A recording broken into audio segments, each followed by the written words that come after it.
Welcome back to the show today. We are talking about the salary cap and everything related to the salary cap. I've noticed that every podcast you listen to in the offseason assumes that you have a decent knowledge of the NBA's payroll rules. One term that you probably hear every day is people talking about the formidable second apron, which, if you have no context on how NBA payroll works, means absolutely nothing to you, right? And I don't know why they use the term apron. It has nothing to do with like a cooking or work apron that you might wear. I guess apron also means the space between two things. I think the best way to describe it is more of a buffer area. Personally, I think it's a very confusing choice of words. So I would just encourage you to think of it as like a threshold or a limit. So let's just go through all the different thresholds in the NBA salary cap and what they mean. The first line is the salary cap itself. This is exactly what it sounds like. This is the most amount of money you can spend on your payroll as an NBA team. All of your players' salaries can't add up to more than this number. This year, that number is $140 million. Surely you can assemble a good NBA team with $140 million, right? Not really. You actually have to use some tricks to spend even more money than that. We're going to talk about those tricks later. Where does the actual number for the salary cap come from? Who decided that $140 million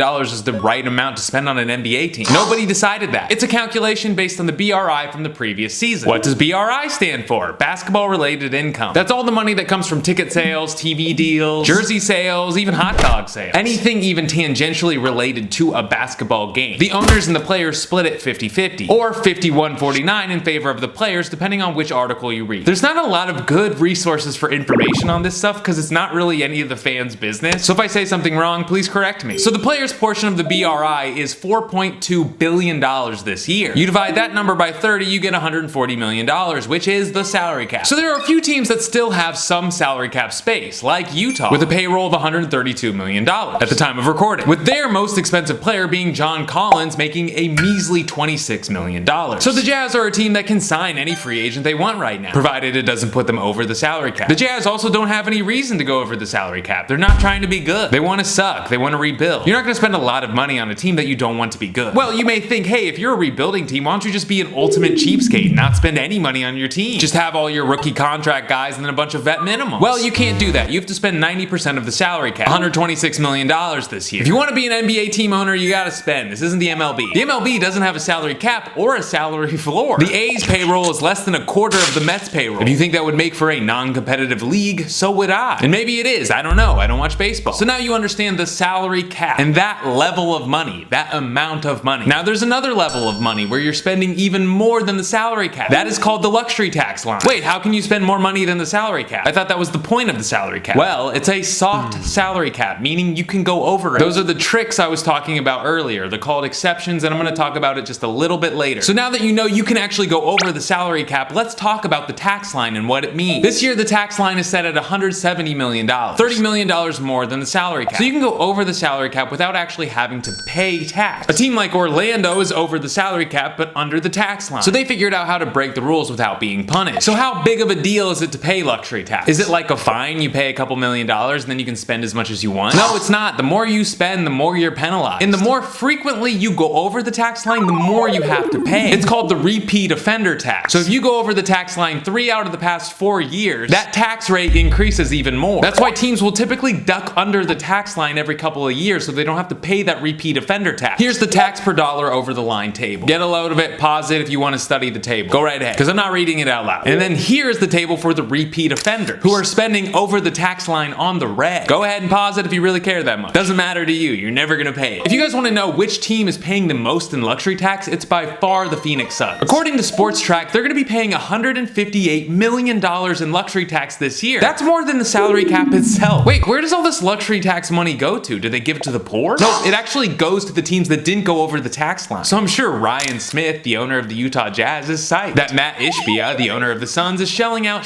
tons of money for his team, because he doesn't even care that his team is gonna suck, and he's gonna get some of Matt Ishbia's dirty subprime mortgage money. Hooray! So that's what the tax line is. It's the amount of money where the luxury tax actually starts kicking in. The next line is the first apron. The first apron is set at $178 million. Going over the first apron just means you're limited in certain ways. You can't sign a player that was waived if that player was making over $12 million. What does that mean? That means no buyout guys. Sometimes at the end of the season, if a guy is on a long-term contract and his team is really bad, bad and he wants to go win a ring, he will forgo the rest of the money on his contract in exchange for his freedom, so he can go sign with a team that has a chance of winning. Blake Griffin got bought out by the Pistons and joined the Nets one year. Last year, Kevin Love got bought out by the Cavs so he could join the Heat. Drummond also got bought out by the Cavs so he could join the Lakers that one year. And if you're over the first apron, you can't sign a guy like that. Also, you can't do a sign-and trade. A sign-and trade is exactly what it sounds like. You sign a player to a new deal when he becomes a free agent, and then you immediately trade him to another team. For instance, the deal that sent Klay Thompson to the Mavericks is a sign-and trade. So technically, Klay Thompson has still not signed a contract with any other team than the Golden State Warriors. That's a fun fact you can tell people that won't impress them. But why did the Warriors have to write up the contract? Why didn't Klay just sign as a free agent with the Mavericks? It's because the Mavericks couldn't sign Klay because they were over the salary cap. They couldn't sign any free agents. But the Golden State Warriors were also over the salary cap, so how could they sign Klay? Well, this is one of the tricks to the salary cap, or one of the exceptions. And it's the most common ways teams go over the salary cap. A team can re-sign their own players and go over the cap. This is called the veteran player exception. It's sort of a reward you get for managing a good team and having players that want to be there. Like the Celtics, they extended Jaylen Brown last summer, they extended Tatum this summer, they extended White this summer. They were able to go way over the salary cap because all those guys are already on their team. This is also why the Warriors deal for Paul George didn't work out. The Clippers and the Warriors were both over the salary cap, so it would have had to be a sign-and trade. The thing about a sign-and trade, though, is it requires quid pro quo. Both sides have to get something. The Clippers aren't just gonna do the Warriors a solid because why not? If someone's scratching your back, you're gonna have to scratch them too. And the Warriors weren't willing to scratch the Clippers hard enough. So Paul George signed with the 76ers, straight up, because the Sixers had a ton of,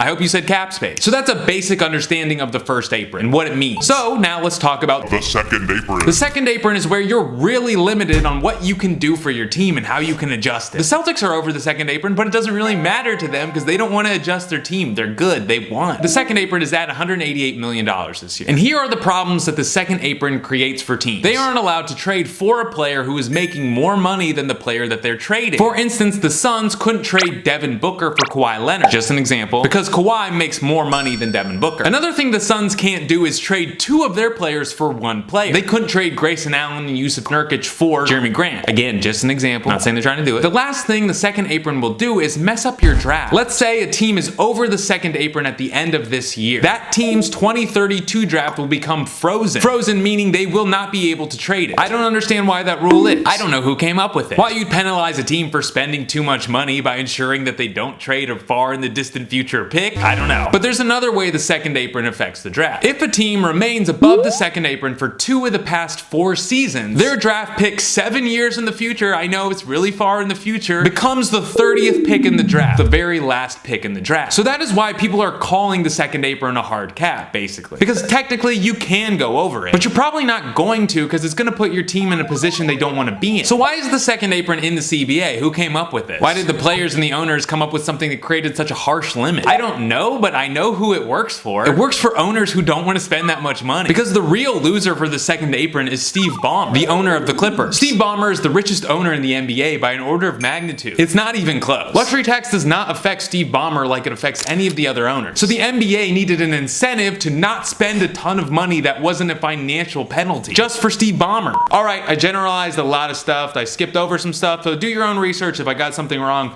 leave a comment. Also check the comments to see if I got anything wrong. Leave me a title or something good for a video that you'd like to see in the future. Be good to your mom. Oh, like the video if you liked it. If you didn't like the video, dislike the video. Be good to your mothers. Eat a corn dog.